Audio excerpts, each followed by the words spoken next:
Happy Friday night, comics fans. You know what that means.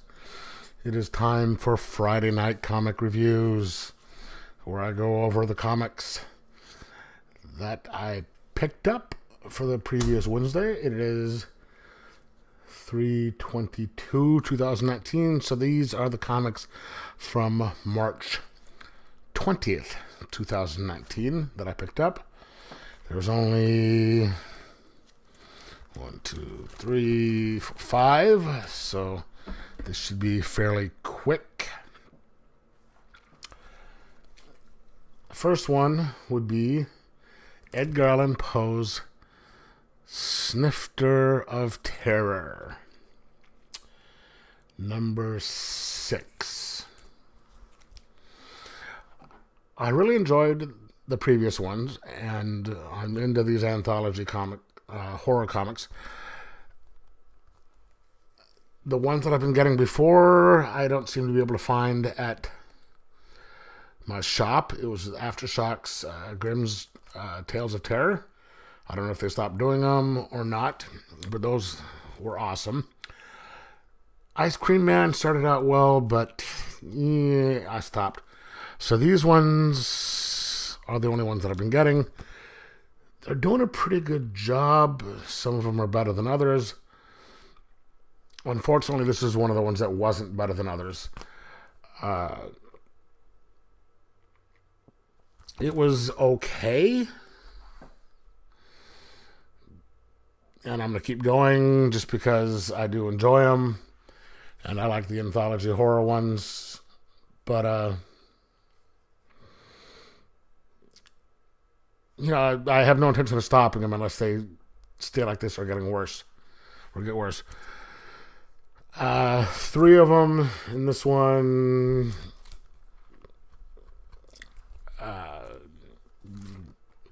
They weren't introduced by Poe in this one, which was really kind of weird. So I'm going to get this a 2.75. Batman number 67. This one, no dialogue, and he just seemed to be King seems to be drawing this out. I don't know. I really think he needs to be replaced or come up with something better, because this one, it was not enough. I mean, there was just a big kind of a chase scene, and what happened in there could have taken 2 pages instead of the whole thing.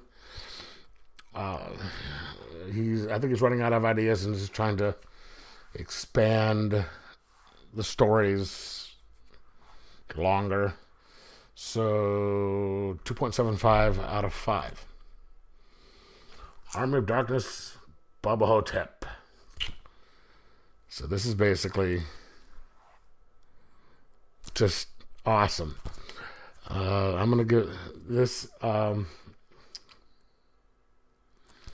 Bruce Campbell versus Bruce Campbell. What more can you say?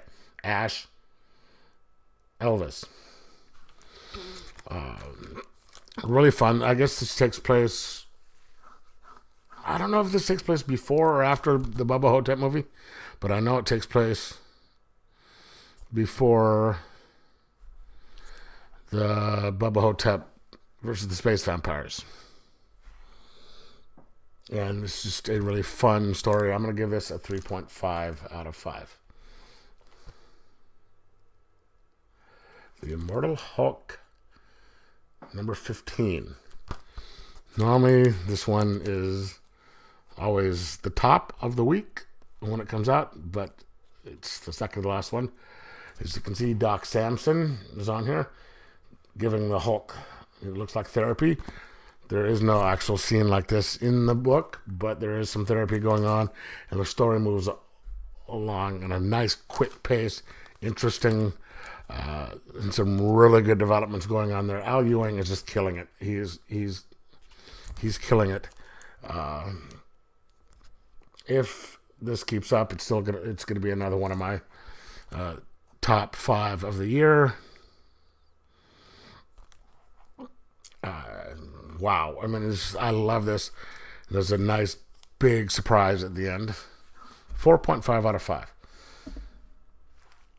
And for the last one, this was a blind buy. I had heard about it just in a solicit. I remember seeing the name, seeing the title in something. Didn't remember exactly what it was about, except for like a vampire in the South. Picked it up, and now I've made sure it's on my pull list.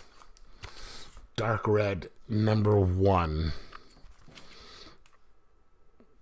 It is awesome. It gets the information going, delivered without super amounts of exposition. You don't know exactly what's going on at first, and the story progresses at a fun clip. You can see what's happening. The conversation reveals the information that you need without sounding forced. The plot moves along and gets you to a nice little OG's cliffhanger at the end of the issue where you're just like, oh yeah, I want more. So I've seen a few number 1 issues that start out really well like this and then just have a big drop off, if not in the second or third issue, but after that. If this story keeps up as doing as well as this one did, it's going to be in my top 5 at the end of the year. It is incredible. It was so fun and such a good read. So I'm going to give this a 4.75 out of 5. Okay, and that's it for this week. Let me know what you thought of what I got, and like and subscribe. Talk to you later.